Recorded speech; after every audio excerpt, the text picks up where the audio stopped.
The stars in Kerith's belt had always been quiet. It was a stretch of deep space sitting at the far edge of what most galactic maps labeled human-adjacent territory. Nothing important lived there. A few cold rocks, some gas clouds that glowed faintly in the dark, and silence. The kind of silence that had been unbroken for millions of years. Then the Valthari arrived, and the silence died forever. They did not come quietly. Nothing about the Valthari was quiet. Their ships dropped out of faster-than-light travel in a wave, one after another, like enormous black stones falling into still water. The space around Kerith's belt shuddered. Sensor arrays across 3 star systems lit up with warnings. Communications networks across the Galactic Council crackled and buzzed as automated systems tried to process what they were seeing and failed. There were 7 of them. 7 ascendant arcs. Each one was the size of a small moon.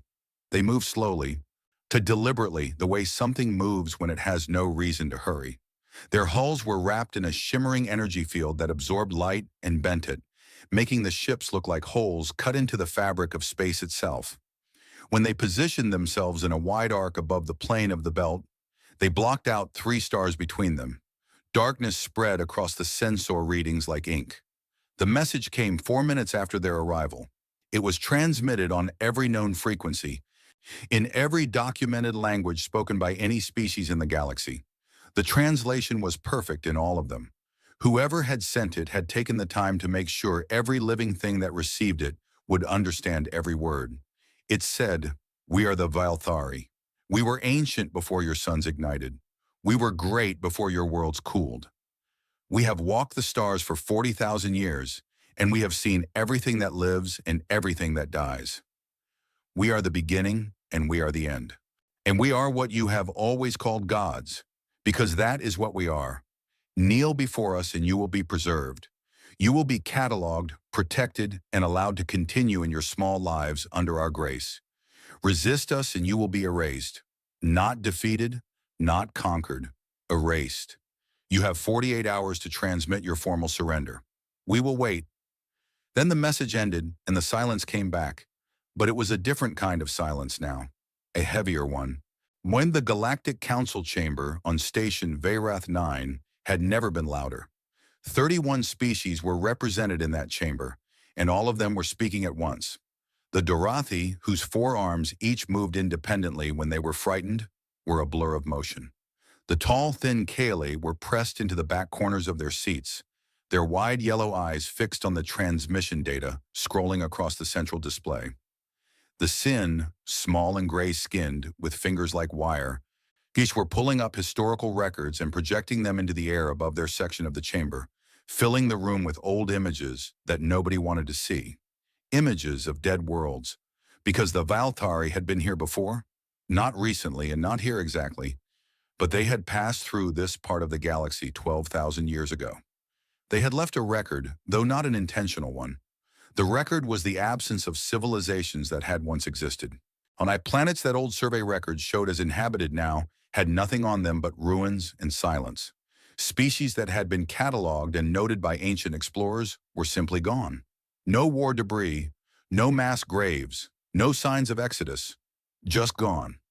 Ambassador Sithari of the Rethian Federation stood at his designated position in the chamber and tried to make his voice heard above the noise. He was a tall reptilian being, covered in dark green scales with pale yellow markings along his neck. He had served as a diplomat for 31 years. He had handled border disputes, resource conflicts, and one very complicated situation involving a rogue AI on the outer marchlands. He had never, in all his years, felt the particular sensation he was feeling now, which was the cold and specific feeling of knowing that everyone in the room was going to die if someone did not do something very smart very quickly. He finally got the chamber to quiet down by activating his floor panel 3 times in rapid succession, which triggered the formal call to order tone. "We have 48 hours, he said when the room was still. "Arguing is not a use of that time. We need to decide collectively whether we are submitting or requesting extended negotiation terms. The historical record suggests that the Valthari do not negotiate, but submitting immediately may demonstrate willingness to cooperate, and which may improve the conditions of. The humans have responded. The voice came from a junior communications officer seated at the far end of the data station. She was a young Kaylee, and her voice was barely above a whisper, but the room had gone so quiet that everyone heard it. Sithari turned slowly. "What did you say?" "The humans," she repeated, her yellow eyes wide. "They transmitted a response to the Valthari. 4 minutes ago, directly on the same frequencies the Valthari used." The room went very still. "What did they say?" Sithari asked. The Kaylee officer read from her screen carefully, clearly wanting to make sure she got every word exactly right. "They said, identify your vessel class, weapons configuration, and command hierarchy. You have entered a contested zone. Withdraw or be engaged." The silence that followed was not the kind of silence that comes from calm. It was the kind that comes from shock so complete that nobody could find a word for several seconds. Then the Dorathi ambassador made a sound that, in his language, roughly translated to a very old expression that meant something had gone very wrong. Aboard the UES Unbroken Meridian, things were calm. The Unbroken Meridian was a sovereign-class battleship, one of 11 in the human fleet. It was not the largest human ship. It was not the newest. But it was well-maintained, well-crewed, and it was currently sitting at a full combat station about 2 light hours from the Valthari formation. Its long-range passive sensor arrays drinking in every signal, every drive emission, and every particle trail the 7 arcs were producing. Admiral Mara Voss stood at the center of the bridge and looked at the data. She was not a dramatic-looking person. She was medium height, with short dark hair going gray at the edges. And she had the kind of face that did not move much when she was thinking. She had been in the fleet for 22 years. She had seen 3 small conflicts, one border enforcement action that nearly became a war, and one actual war that lasted 6 years and ended with a treaty that nobody was fully happy with, which she had always considered a sign that it was a fair treaty. She had never seen anything like the 7 ships now sitting in Kareth's belt. She had read the Council's historical records on the Valthari during the 3-day burn from the nearest human way station. She had read them twice. She had made notes. Now she looked at the data streams from her passive arrays and she made more notes. "They're not scanning us aggressively," said Lieutenant Commander Priya Anand, her sensor chief from the station to Voss's left. "They're not scanning much of anything. They dropped in, positioned, and transmitted. And that's it." "They don't think they need to scan," Voss said. "Why would they? Everyone's always surrendered before. Command is asking us to pull back to the threshold line," said her communications officer, Ensign Dale. He was young and he was doing a very good job of keeping his voice level. "Galactic Council has requested that we refrain from any transmissions that could be interpreted as provocative." "Noted," said Voss. "Should I transmit acknowledgement to command?" "Transmit acknowledgement to command," she said. "Don't move the ship." Ensign Dale processed that for a moment.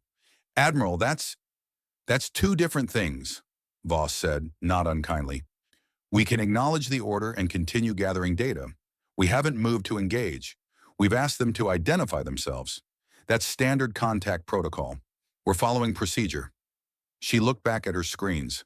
The Valthari ships were enormous. On the visual display, the sensor-rendered image showed them as vast, dark shapes hanging in space, almost beautiful in the way that very dangerous things sometimes were. She did not find them frightening. She found them interesting. On the lead Valthari arc, Eternity's Throne, the Supreme Archon Velshareth read the human transmission and experienced something he had not experienced in a very long time. He was ancient, even by Valthari standards.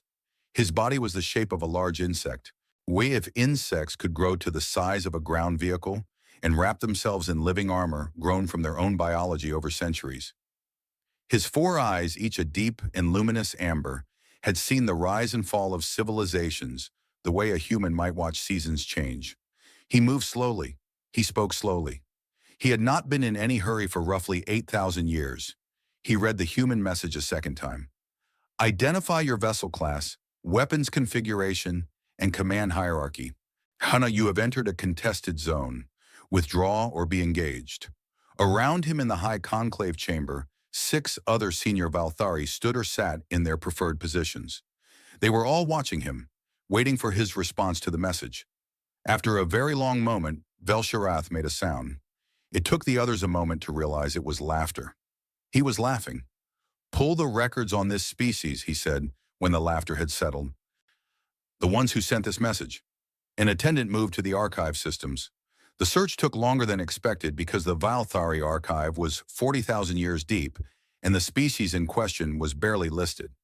The attendant had to search by location rather than name, triangulating from the signal's point of origin. The file that came back was thin, embarrassingly thin.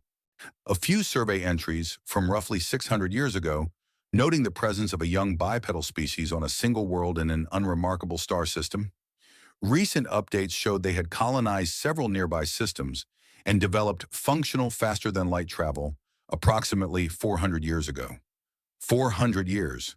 The Valthari had been traveling the stars for 40,000.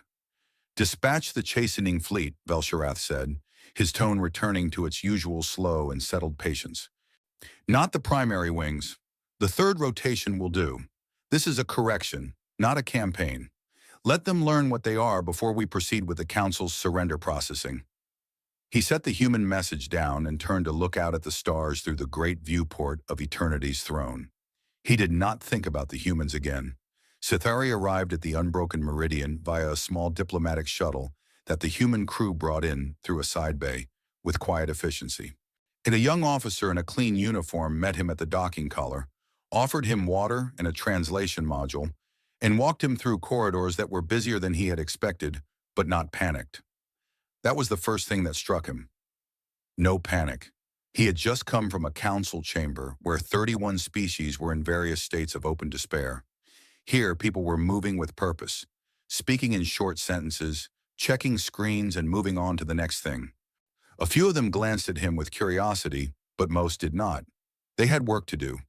He was brought to a room with a long table and a view of the stars outside, and Admiral Voss came in 2 minutes later with a cup of something hot in her hand and a data tablet under her arm. She sat down across from him, set the tablet on the table, and said, "Ambassador, thank you for making the trip. What can I do for you?" Sethari had prepared a careful speech. He had a presentation of the historical record, organized chronologically, showing the 17 confirmed instances of civilizations being erased following contact with the Valthari. He had statistics on fleet strength comparisons. He had a moral argument about the responsibility of a species with military capability to avoid actions that would bring destruction down on all surrounding peoples. He looked at Voss, at her calm, dark eyes and her steady expression, and he decided to say the simple version instead. "Admiral," he said, "they are gods, and we are going to surrender, and I am begging you to let us do that without making things worse."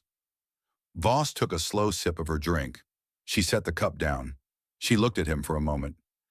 "Tell me," she said, "in all 17 of those extinction events in your records, how many of those species fired first?"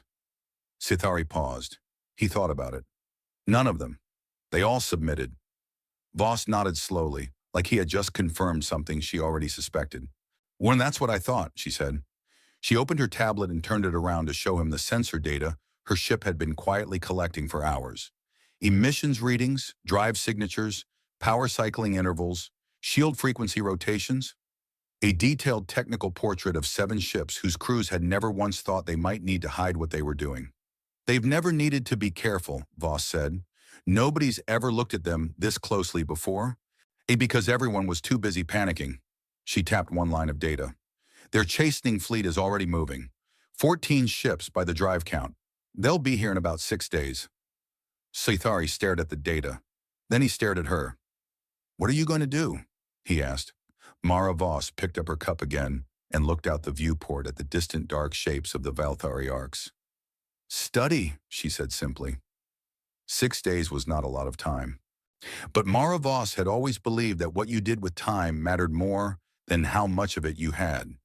She had learned this lesson the hard way, years ago in a different conflict, when she had wasted 3 days waiting for orders that never came and almost lost her ship because of it. She had never waited for orders like that again. So while the Galactic Council debated and the 14 ships of the Valthari chastening fleet moved steadily through deep space toward Kareth's belt, with the unbroken meridian worked, the ship's passive sensor arrays never stopped running. They drank in every signal the approaching fleet produced, every drive pulse, every heat signature, every micro-emission from weapon systems warming up or cooling down.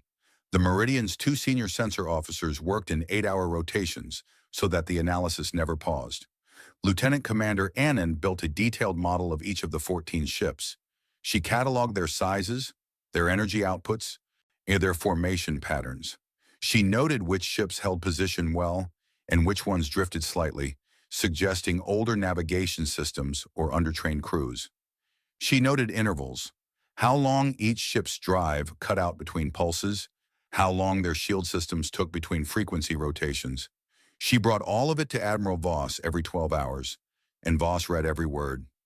Ambassador Cithari watched this process from a respectful distance, mostly because he had nowhere else to go. And the council had quietly asked him to remain aboard the Meridian as an observer, which Cithari suspected was mostly because the council didn't want him in the chamber asking difficult questions while they finalized their surrender paperwork. He was given a small room with a working terminal and access to the ship's common areas, and he spent most of his time moving between those spaces and watching the humans work. It bothered him, not in a bad way. It bothered him the way something bothers you when you can't quite name it. On the third day of the chastening fleet's approach, he found Admiral Voss in the ship's small observation lounge late in the ship's night cycle, when most of the crew had rotated off duty. She was sitting at a table with 3 data tablets spread in front of her, a half-eaten meal pushed to one side, and a cup of cold coffee that she had clearly forgotten about. Cithari sat down across from her without being invited, one because he had decided that waiting to be invited was a luxury he no longer had. "You have been reading the historical records I brought," he said. It wasn't a question. He had seen her pull them up twice during their briefings. "I've read them 4 times, she said without looking up from the tablet. "And?" She looked up then. "Pull a chair over. I want to show you something." He pulled the chair closer. She turned one of the tablets around and showed him a timeline. It was a simple visual. Horizontal lines representing each of the 17 civilizations that had been erased following Valtari contact, plotted against the dates of their surrender transmissions and the dates they disappeared. "Look at the gaps," she said. He looked. In every case, there was a period between the surrender transmission and the disappearance of the civilization. It ranged from a few weeks to a few months. He had seen this data before. He had interpreted it as the Valthari taking their time to process the surrenders. "What am I looking at?" he asked. "You're looking at how long it took after the surrender transmission for each civilization to stop existing," Voss said. "Now look at this." She placed another tablet beside the first. It showed a different kind of data. Network traffic records compiled from ancient archive fragments. Every one of those civilizations, between their surrender and their disappearance, he transmitted detailed information to the Valthari. Population counts, infrastructure locations, fleet strength and positions. Some of them transmitted full star maps of their territories. Cithari was quiet. "They were following surrender protocol," she continued. "When you surrender to an occupying power, you hand over information so they can administer you. That's how it works. That's how they were thinking. But the Valthari weren't interested in administering anyone. They were collecting intelligence. The civilizations were handing them the exact information needed to erase them as efficiently as possible." Cithari stared at the timelines for a long moment. Then he said very quietly, "The Galactic Council's surrender document includes population distribution data, infrastructure maps, fleet manifests." "Yes," said Voss. "I know." He sat back. Something cold moved through him. You've known this the whole time." "I suspected it when I read the records the first time. I was fairly sure by the second read. By the fourth, I was certain." She picked up her forgotten coffee, remembered it was cold, and set it back down. "The Valthari are 40,000 years old. That's real. Their ships are enormous and probably very powerful. None of that is a lie, but God isn't a description of what they are. It's a story they tell because it works. It works because every species they've ever met has believed it immediately and started behaving accordingly. And humans don't," Cithari said slowly. "Humans have a complicated relationship with being told something is impossible," Voss said. There was something in her expression that was not quite a smile. We tend to treat it as a starting point rather than a conclusion. Aboard Eternity's throne, the mood was very different. When the High Conclave had met twice since the chastening fleet was dispatched, and both meetings had been short because there was very little to discuss, the Council was preparing surrender terms. The humans had gone quiet after their single provocative transmission, which the Conclave had interpreted as the humans receiving their chastening fleet's approach on their sensors and thinking better of their position. This was, in fact, a reasonable interpretation. It was also completely wrong. To Fleet Commander Druath, who led the chastening wing, transmitted a routine status report on Day 4. The report noted that the human ship had not moved. It had not retreated, but it had not advanced either. It was simply sitting in the same position it had occupied since the beginning, which Druath read as confusion or indecision on the human commander's part. He had encountered that before. Sometimes young species froze when they finally understood what was coming. It was not unusual. It would resolve itself the moment the chastening fleet arrived, and they saw the firepower arrayed against them. What Druath did not notice was that his fleet's drive signatures were changing the shape of the surrounding space just enough to be measured by very sensitive equipment. What he did not notice was that the human ship's long-range passive arrays were 10 years more advanced than anything the Valthari had ever encountered from a species this young. Because humanity had spent decades developing sensor technology for deep space mineral surveys, and the same equipment that found rare metals in asteroid fields was extremely good at mapping the technical details of approaching warships. What he did not notice was that the human admiral had, over 4 days, built a technical profile of his 14 ships that was more detailed than the engineering documents his own crews worked from. He did not notice any of this because it had never happened before. When he thought about the human ship sitting alone and motionless in deep space, he thought, "It is afraid. It has nowhere to run. It is waiting to see if surrender will be accepted." He did not think, "It is studying us." The thought genuinely did not occur to him. On the 5th day, Sithari asked to sit in on the bridge briefing. Voss allowed it, and he stood quietly at the back of the bridge while Anon walked the assembled officers through the latest analysis of the approaching fleet.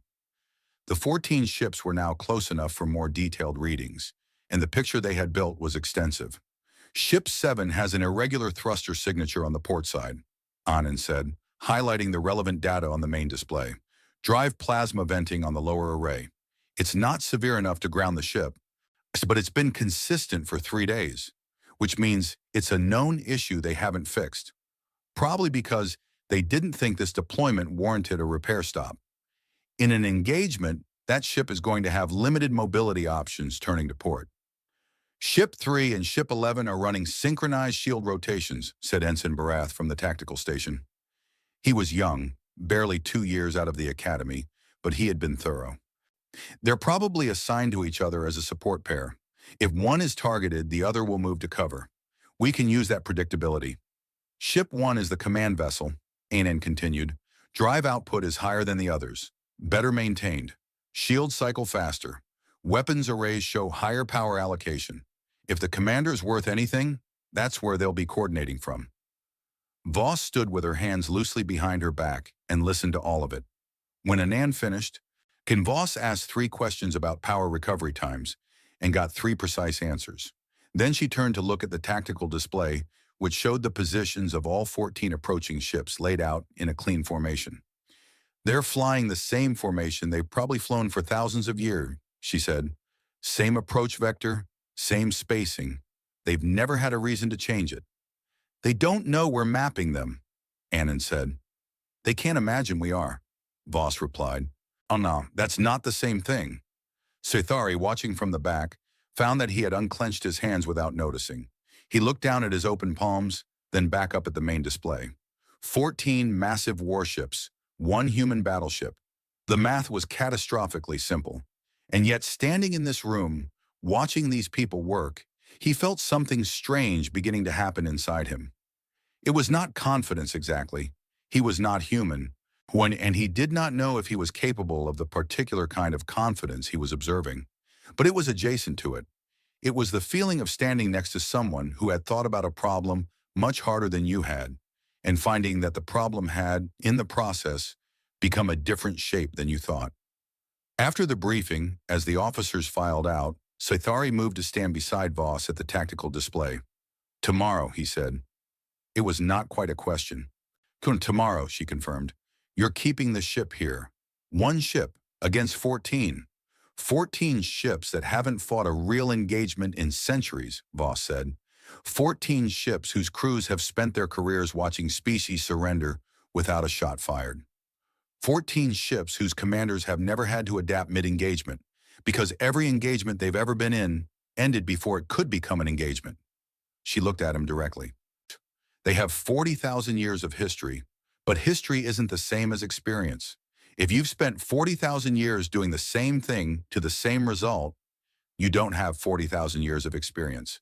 You have 1 year of experience 40,000 times. Sithari thought about that for a long moment.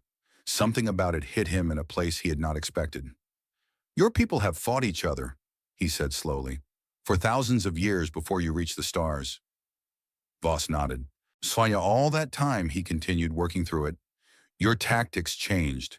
Your technology changed. Every time one side developed something new, the other side had to respond. Adapt or lose. Always, always adapt. We've had a lot of painful teachers, she said simply. He was quiet. Then he said, the Vilethari have had none. None, she confirmed. Until now. He looked at the display, at the 14 shapes moving through the dark toward them. He thought about 40,000 years of silence. He thought about how silence long enough stops being peaceful and starts being something else entirely. Ambassador, Voss said, turning from the display, I'd recommend getting some rest. Tomorrow's going to be a long day. She walked toward the bridge door, unhurried. As she reached it, she paused and glanced back. And whatever happens, she said, don't transmit the Council's surrender document.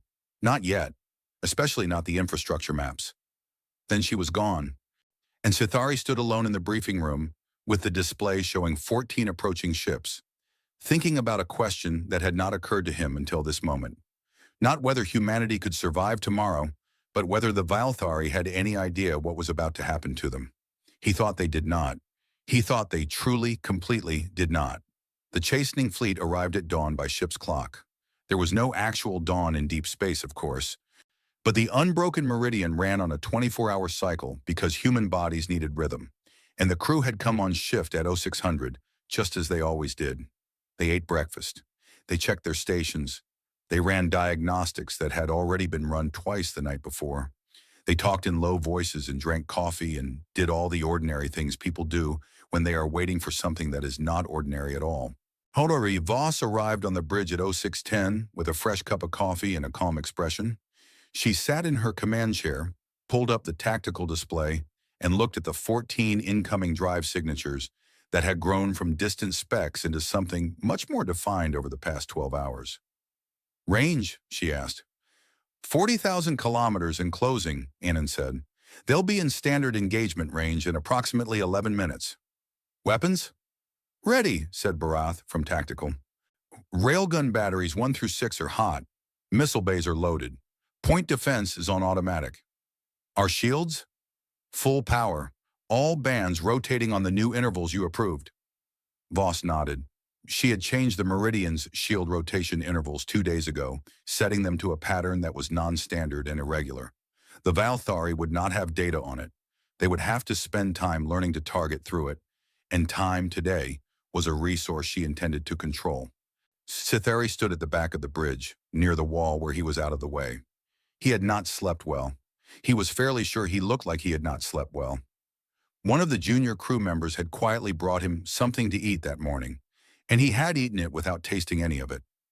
Now he watched the display and watched Voss and tried to understand what calm felt like from the inside. The chastening fleet came out of their final approach burn and arranged themselves in a wide forward arc.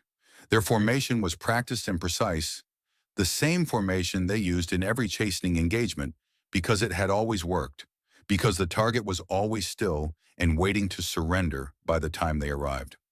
Fleet Commander Druath looked at his display and saw the single human ship sitting exactly where it had sat for 6 days. It had not moved. It had not retreated. It was simply there, alone, in the middle of empty space. Dreth studied it for a moment. It was smaller than he expected for a military vessel of a species attempting resistance. Long and narrow, built in layers with clearly visible weapons arrays and a sensor cluster at the forward end that was larger than seemed reasonable. It was not an impressive-looking ship. It was not threatening. It was, by any measure he knew, outnumbered and outmatched 14-1. He activated the chastening transmission, a ritual sequence his fleet had used for centuries. Ancient words carried forward from the earliest days of the Valthari Dominion's expansion. His voice went out across all frequencies. You are addressed by the chastening fleet of the Valthari Dominion, voice of the Archons, will of eternity. You stand before the chosen of the universe, the first and the final civilization. Your defiance has been noted and your correction is at hand. Submit now. To transmit acknowledgement of surrender, and the Archon's mercy will be extended to your people. This is the last word you will receive before correction begins. There was a pause of perhaps 4 seconds. Then the response came back. It was a single human voice. Female. Calm, not loud. Fleet Commander, this is Admiral Mara Voss of the United Earthship Unbroken Meridian. We've been watching your drive signatures for 6 days. We know your recharge intervals. When we know your shield rotation frequencies, we know which of your 14 ships has a faulty port thruster because it's been venting plasma since you dropped out of FTL. We know your command ship is Vessel 1 by power output and response latency. We've been waiting for you to fire first so the record is clean. Whenever you're ready. Druth stared at the communications panel. Then, because the words did not entirely make sense to him in any framework he understood, he ordered his fleet to fire. 14 targeting systems locked onto the position of the Unbroken Meridian. 14 weapons batteries discharged simultaneously, because coordination on the opening salvo was a standard part of the chastening protocol. It was a display of power. The intention was not necessarily to destroy the target immediately, but to demonstrate the absolute futility of resistance. A wall of energy and kinetic force descending all at once. Overwhelming, inescapable. Except the Unbroken Meridian was not there anymore. It had moved in the 3-second window between Voss's transmission ending and the weapons firing. Not far, barely 12 kilometers, which in the scale of space was almost nothing. But 12 kilometers in the specific direction that Voss's analysis of the Valthari targeting pattern had predicted, based on 6 days of observing how their targeting arrays adjusted and led moving targets. The salvo hit empty space. The energy dissipated. The kinetic rounds tumbled off into the dark. Druth stared at his display. The human ship had moved. He processed this information. He ordered the targeting systems to reacquire. The Unbroken Meridian's first railgun salvo hit Ship 7, the one with the damaged port thruster, in the starboard engine cluster. Railgun rounds at full velocity were simple things, just dense metal moving very fast. But simple things did not need to be complicated to be effective. Once Ship 7's engine cluster failed, the ship began to drift, slowly, port side, its damaged thruster the only one still firing at any useful level, pushing the vessel into an increasingly uncontrolled arc. Ship 11, which was Ship 7's assigned support partner, did exactly what Voss's tactical model predicted. It broke formation and moved to intercept, placing itself between Ship 7 and the Meridian to provide cover. The Meridian fired 3 missiles at the gap that Ship 11 had just left in the formation. The gap was exactly where the analysis said it would be. The missiles were already moving before Ship 11 had finished relocating. 2 of the 3 missiles hit Ship 4, which had been behind Ship 11 and was now exposed. Ship 4's shields managed the first impact but failed partway through the second, and the 3rd missile hit hull directly. The explosion was significant. Ship 4 went dark. On the Meridian's bridge, nobody cheered. There was no time for cheering. Barath was already calling out the next targeting solution. Annan was tracking the formation's response, feeding updates to the tactical model in real time. Voss was watching everything and thinking about the next 3 moves simultaneously. The way you do when you have spent 6 days building a map of exactly this situation, and now you are walking through it with the map in your hand. Druth had been in the chastening fleet for 200 years. He had participated in 31 chastening engagements. In all 31, the protocol had been the same. Arrive, transmit, Fire if necessary, except surrender. The firing had almost never been necessary. When it was over quickly, because nothing had ever been prepared to respond to it. He had not been prepared for this. The human ship moved constantly. It did not move in random directions. When it moved in specific directions at specific moments, as if it somehow knew where the incoming fire was going to be before the fire was there. Drath's targeting officers were working as fast as they could, but every time they achieved a solid lock, the target shifted just enough. Not far, just enough. And every time the Meridian fired, it fired at something real. Ship 3 was hit in the power relay section. Its shields collapsed, and it went to emergency systems, one which cut its weapons offline while the crew rerouted power. Ship 9 took a railgun salvo along the forward hull that damaged its primary sensor array. Now Ship 9 was effectively firing half-blind, its targeting dependent on data relayed from other ships, adding a lag to everything it did. Drath ordered his formation to collapse inward, concentrating fire. Standard response to a maneuvering target. If the target could not avoid the entire formation simultaneously by moving, sooner the targeting problem would simplify. The Meridian responded by moving toward the gap in the formation created by the disabled Ship 7 and the now repositioned Ship 11. It moved through the gap, briefly surrounded on partial sides, its point defense systems firing constantly to handle the incoming missiles. Its own weapons firing continuously. From inside the formation, the attack angles were harder. The Vilthari ships were now firing at each other's general direction, having to account for their own allies in the targeting solutions. Two ships briefly ceased fire rather than risk hitting a formation partner. Druth realized with a cold and very unfamiliar feeling that the human commander had maneuvered him into this, that the human commander had somehow predicted he would collapse the formation and had prepared a response to that response in advance. He had never had to think more than one step ahead before. He did not know how to think 4 steps ahead, and he did not know that was something you needed to learn. 40 minutes after the first shot was fired, 9 of the 14 Vilthari warships were unable to fight effectively. 3 were disabled by direct damage to propulsion or power systems. 2 had suffered shield failures and were now managing casualties from hull breaches. 1 had lost its primary command relay and was operating on backup systems with reduced coordination. 3 more had damaged weapon systems, still maneuvering but largely unable to contribute offensive fire. Ship 4 was destroyed. Ship 12, which had moved to assist Ship 4 and positioned itself badly, had been caught by a missile salvo in its most exposed quadrant and had broken apart. The crew of Ship 12 had had time to reach escape pods. Voss had noted this and had not targeted the escape pods. 2 ships had broken formation entirely and were retreating, burning hard in the direction they had come from. Drath, aboard the command ship, had not ordered the retreat. They had simply gone. He stared at his display. The human ship was still moving, still firing, still exactly where his models said it shouldn't be able to be. Its shields had taken real damage. He could see the energy fluctuations. It was not invulnerable. It was not magically protected. Whatever it was doing through preparation and movement and an understanding of his fleet's behavior that felt to Druath deeply wrong. As if the human commander had read his mind. She hadn't read his mind. She had read his data. But to Druath, who had never been studied before, the difference was invisible.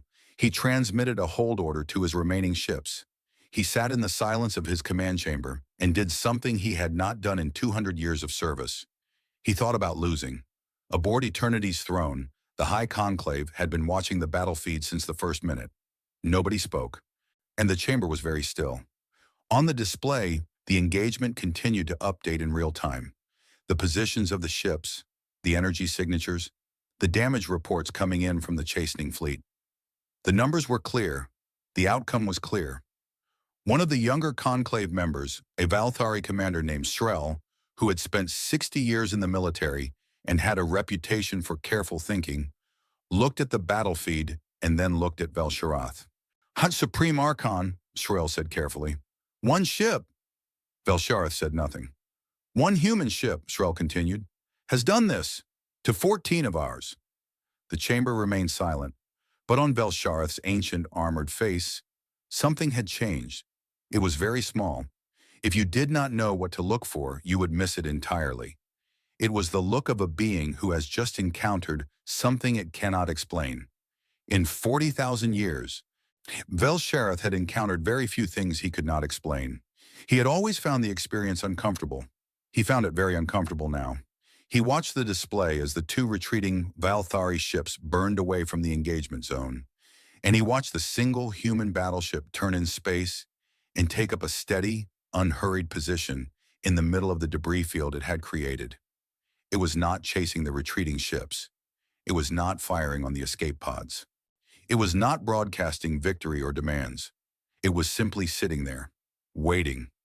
Velshareth had spent 40,000 years being the thing that other beings feared.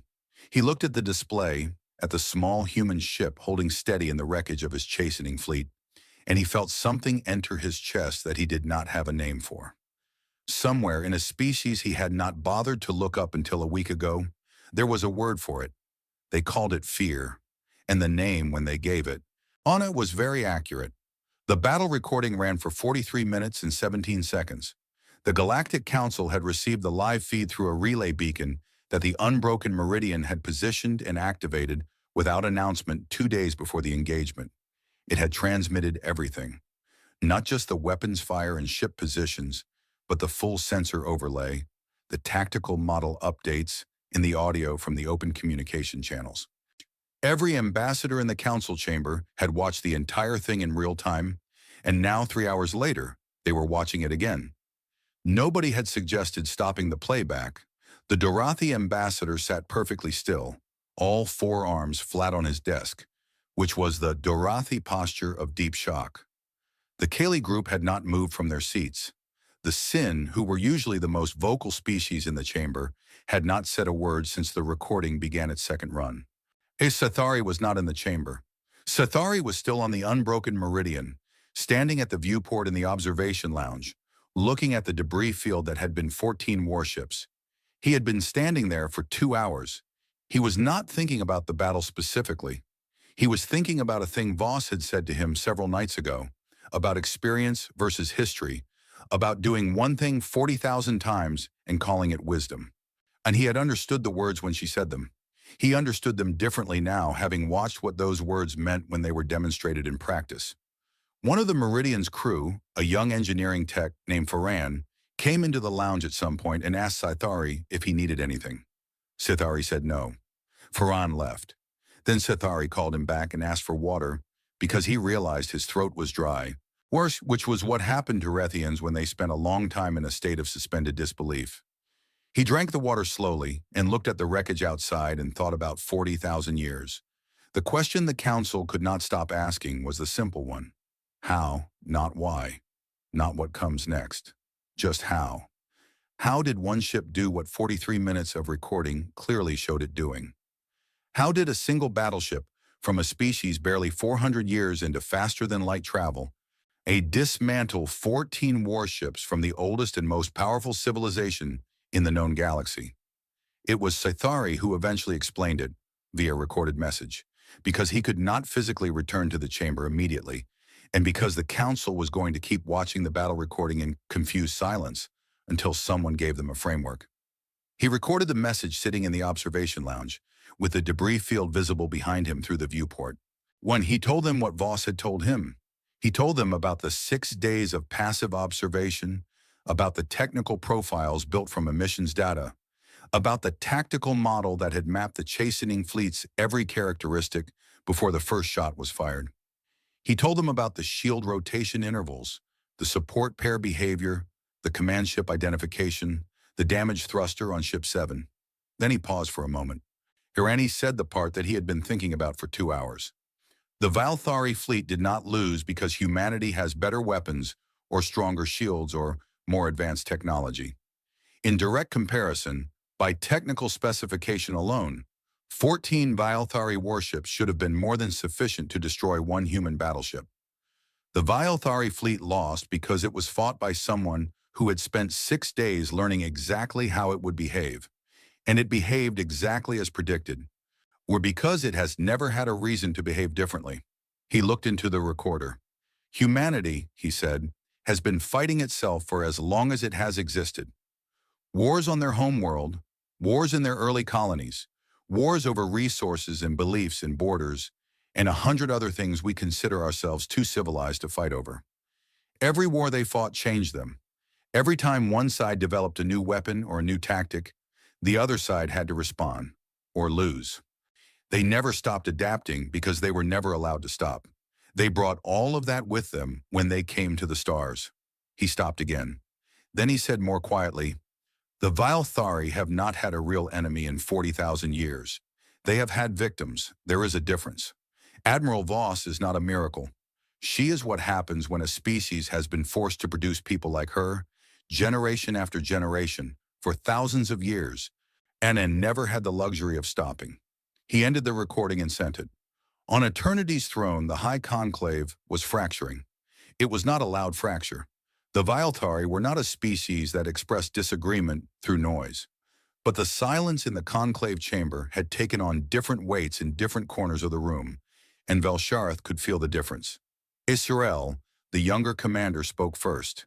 He spoke carefully, but he spoke directly, which was notable. Its directness in the Valthari conclave usually meant the speaker had decided that the ordinary caution of political language was no longer an adequate tool. "We do not know how many ships they have," Sorel said. "We do not know how many commanders they have who are capable of what this one did. We have no useful intelligence on human space. We sent our chastening fleet in without intelligence because we have never needed intelligence. The outcome of that decision is on our display. We will deploy the primary wings," said one of the older conclave members, Archon Varath. Her voice was flat and certain. "The Ascendant Arcs carry weapons that can crack planets. No amount of tactical cleverness survives a cracked planet." "And how many planets are in human space?" Azrael asked. "We do not know. We do not know their colony count. We do not know their population distribution. We do not know how many warships they currently have in production. We know almost nothing, because we have never needed to know anything about anyone. We have arrived and been submitted to. That is the entirety of our intelligence methodology." Varath's expression did not change. "The primary wings, could we deploy the primary wings into unknown space against an enemy we cannot map, managed by commanders who have never fought an actual campaign?" Srel said. He let the question sit for a moment. "The chastening fleet was led by one of our most experienced commanders. He had 200 years of service. He managed 31 engagements without a single failure. He failed today because the situation was outside every framework he had ever been trained to manage."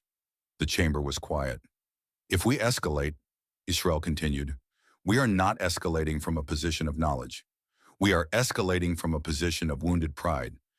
And we will be doing it against a species that, by the evidence before us, is significantly more prepared to fight a real war than we are."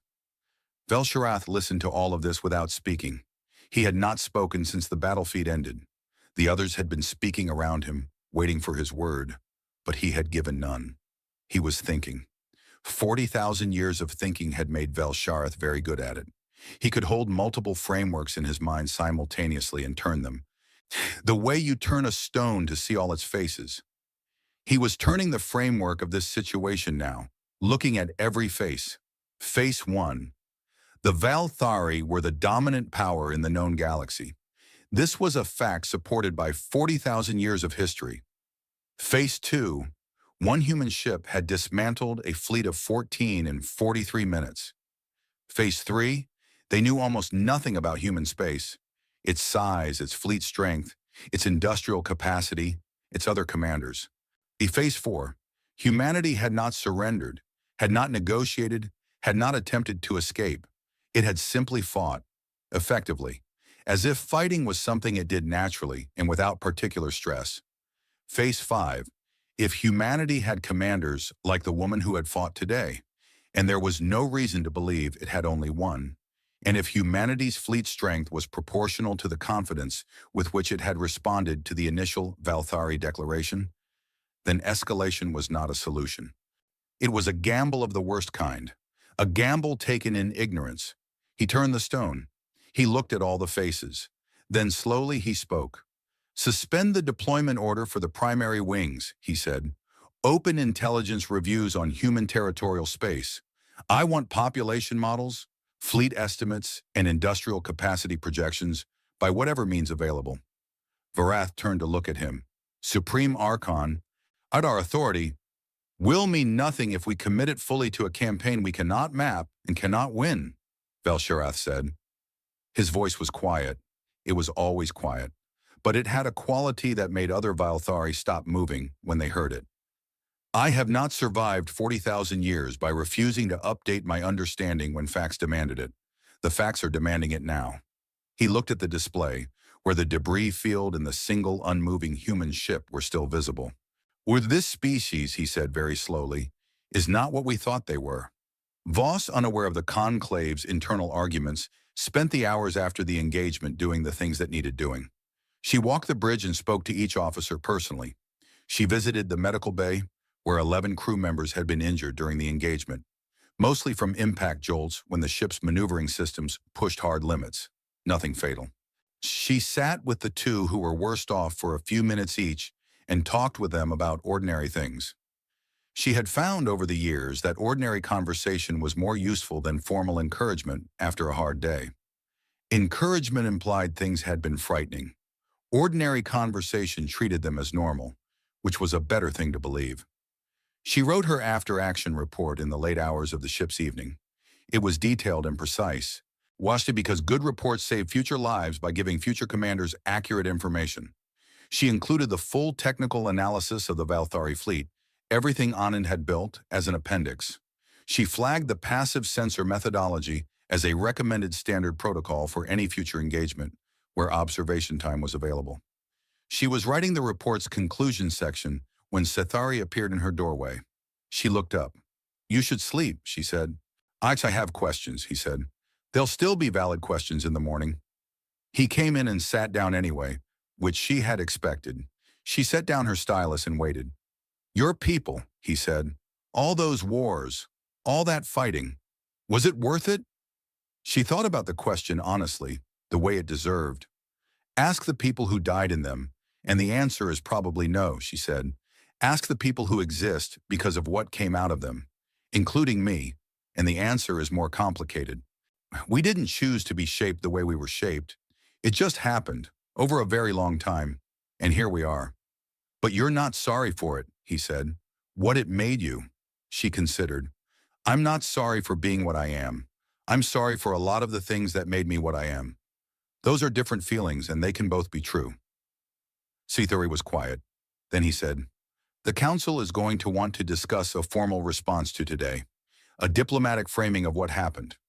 I expect they'll want humanity to be part of that conversation, officially, in a way you haven't been before." "That seems like a reasonable thing to discuss," Voss said. "But not tonight." "No," he agreed. "Not tonight." He stood up, moved toward the door, then paused. "Admiral," he said, "you could have destroyed all 14 of them." She said nothing. "You chose not to," he continued.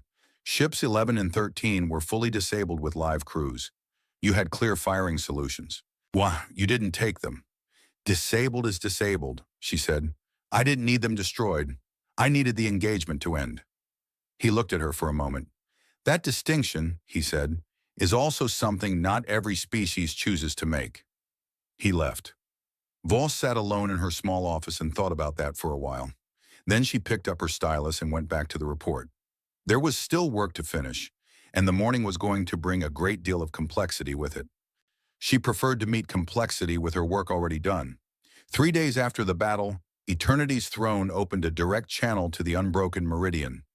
No ritual words preceded it, no formal title sequence, no declaration of authority, no ancient language of the Valthari dominion read aloud in the way it had always been read before every significant communication. The channel simply opened, and a voice came through, deep and slow and immeasurably old, but stripped of everything ceremonial, just a voice, talking. Voss was on the bridge when the channel opened. She listened to the initial silence for 2 seconds, then nodded to Ensign Dale to open the response line. "This is Admiral Voss," she said. Another brief silence, then, "I am Velsharath, Supreme Archon of the Valthari Dominion." A pause. "I speak to you without title, without the language of authority. I am told you would understand this better than ceremony.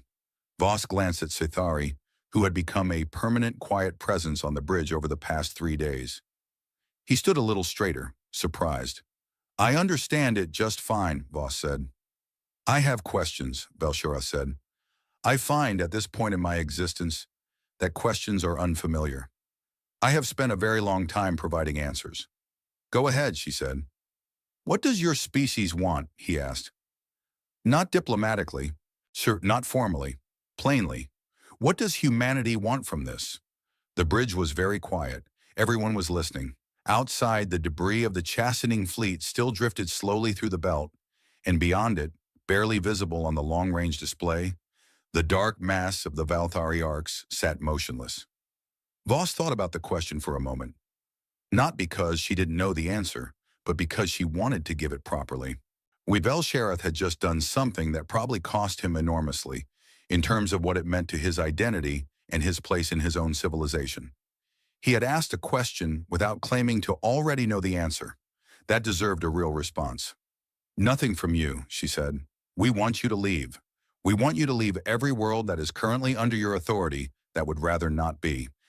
And we want every species in the Galactic Council to know that if another chastening fleet enters our space, or anyone else's space who asks for our help, the answer will be the same as this one. Except next time, we won't wait for the first shot. A long silence. That is all? Belshazzar asked. That's all? No territory claim, no reparations, no demand for submission of our own. We don't want your submission, Voss said. We never wanted yours. We just want to be left alone, and to leave others alone, that is, genuinely, the whole thing. Another silence. Much longer this time. Long enough that Diel checked the channel to confirm it was still open. It was. When Belshazzar spoke again, his voice had changed in some way that was difficult to name. It was not weaker. It was not defeated. It was something more like a man sitting down after standing for a very long time. I have led my people for longer than your written history, he said. And in all that time, no species has ever asked only to be left alone. They have asked for mercy. They have offered tribute. They have negotiated the terms of their survival. But no one has ever simply asked us to go away. Did it work? Voss asked. Silence. No, he said. It did not. Then that might be why it took us to say it, she said. The Galactic Council received the full audio transmission 11 minutes later, relayed through the beacon the Meridian had positioned. It spread from there the way important things spread. First along official diplomatic channels, then along every informal network and private relay and personal communication line that ran through 31 species and hundreds of worlds. By the time the day was over, every inhabited planet within range of a functioning communications network had heard it at least once. Belshazzar's voice, stripped of ceremony, asking what humanity wanted. Voss's voice, calm and direct, in answering with a list that contained exactly 3 things. The effect was different in different places. On several worlds that had existed under Valthari protection, a word that meant, in practice, the specific kind of helpfulness that nobody had asked for and nobody could refuse. The transmission was played back in public spaces. In some places, crowds gathered to listen. In some places, nobody spoke for a long time afterward. In some places, how many people who had spent generations being careful about what they said in public began to say the things they had been careful about because something had shifted, and the shift once made was not easily unmade. In the Galactic Council chamber, the recording played on the main display while 31 species listened in silence. When it ended, nobody spoke for a full 30 seconds. Then the Darathi ambassador said, in his own language, the word that his species used for the moment when something very large and very established begins to move. There was not a direct translation, but every being in the room understood what he meant. Belshazzar gave the withdrawal order from Eternity's throne 2 hours after his conversation with Voss. It was not a dramatic order. He did not gather the conclave and make a speech. Or he did not frame it as a strategic repositioning or a tactical adjustment or any of the other words that would have allowed the reality of it to be softened into something more palatable. He simply called the fleet commander of the Arkwing and said, "We are withdrawing from Kareth's belt. Prepare the fleet for FTL departure." The fleet commander, a careful being who had served Velshareth long enough to read his moods accurately, asked no questions. He began the preparation sequence. Washarel found Velshareth standing at the main viewport of the command chamber, looking out at the stars. Sorel came and stood beside him, which was the Vilthari way of indicating you were available to speak if the other person wanted to, but were not demanding it. For a long time, neither of them said anything. Then Velshareth said, "I have been thinking about the civilizations we erased." Sorel said nothing. "I did not think about them as civilizations," Velshareth continued. I thought about them as incomplete things, things that had not yet learned their place. We were helping the galaxy, I believed, ordering it, making it function correctly. He paused. I believed this because no one had ever told me otherwise, in a way that I was required to take seriously. The humans told you otherwise, Sorel said carefully. The humans told me otherwise in a language I could not dismiss. He looked at the stars. Force is a language, Sorel. I understand it. I respect it in the way that I respect anything that is real and cannot be argued away. What will you do? Sorel asked. Velshareth was quiet for a moment. I will change the chastening doctrine. Formally, from the law of the Dominion, we will not chastise again. He paused. I will also begin a review of our current protectorates. Those who wish to renegotiate their status, that conversation will now be available to them. The Conclave will not accept all of this easily, Sorel said. No, Velshareth agreed. They will not. But I am 40,000 years old and I have a great deal of patience for difficult conversations. He glanced at Esrael. And I am newly persuaded that refusing to update one's understanding when facts demand it is not wisdom. It is simply a choice to remain wrong. Outside, through the viewport, the first of the ascendant arcs began its slow turn, preparing for FTL. It moved with the same vast, unhurried certainty it had always moved with. But something was different now. Something internal. Something that did not show in the movement of the ship, but lived inside the beings aboard it. A question had been asked, and it could not be unasked. A question that started with, what if we have been wrong? That question, once genuinely asked, has a way of not stopping. Sithari watched the Vilthari arcs prepare to leave from the observation lounge of the Unbroken Meridian. He had been in this lounge a great deal recently, and it had a good viewport, and he had found over the past several days that he needed to look at things rather than at data screens. Data screens showed you information. Viewports showed you reality, and right now reality was what he needed to look at. He heard footsteps and turned. Voss came in carrying 2 cups. She handed him one without asking and stood beside him at the viewport. Coffee, she said, or as close as our galley gets to it. We've been on station long enough that supplies are getting creative. He took the cup. It was warm, which was the important part. They stood together and watched the enormous dark shapes of the Vilthari fleet begin their departure.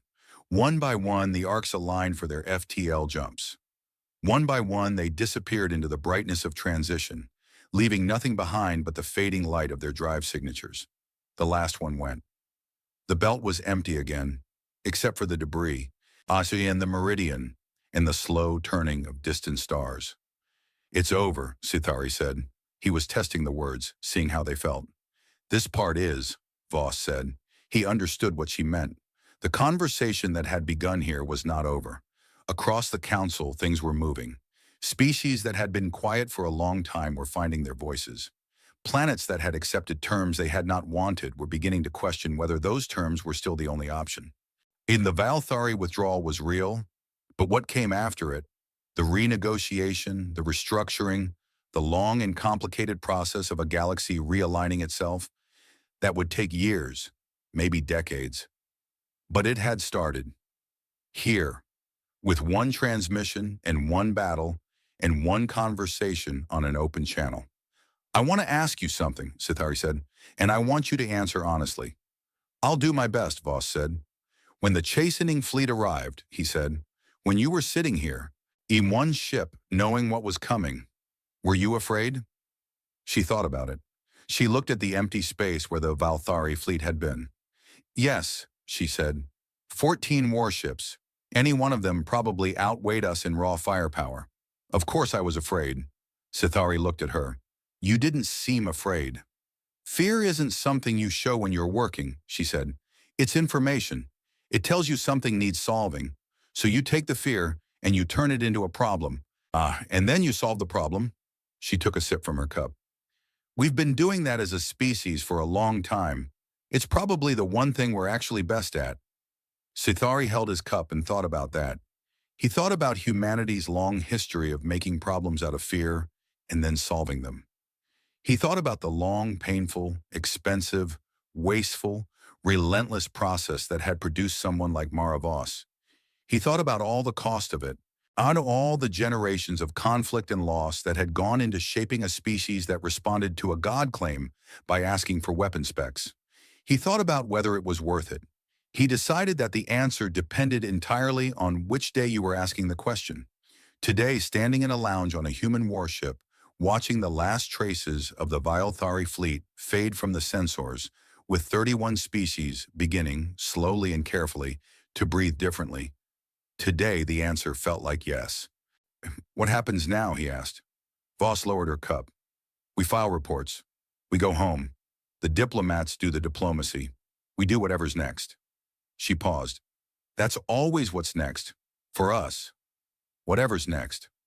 She turned and walked toward the bridge door, unhurried, steady, as she always was. Sithari looked back out the viewport for a long moment. The belt was quiet again. Stars burned their slow fires behind the dark. The debris drifted, and somewhere among it, on an escape pod from Ship 12, was broadcasting a recovery beacon that a Vilthari rescue vessel had been dispatched to answer 2 days ago. Voss had confirmed the rescue dispatch before transmitting her after-action report. He had seen that in the documents. It was one line in a very long report. She had not drawn attention to it. That was the part that he kept coming back to. In the middle of everything, the battle, the tactical calculations, with a history being made, she had made sure someone was coming for the crew of Ship 12.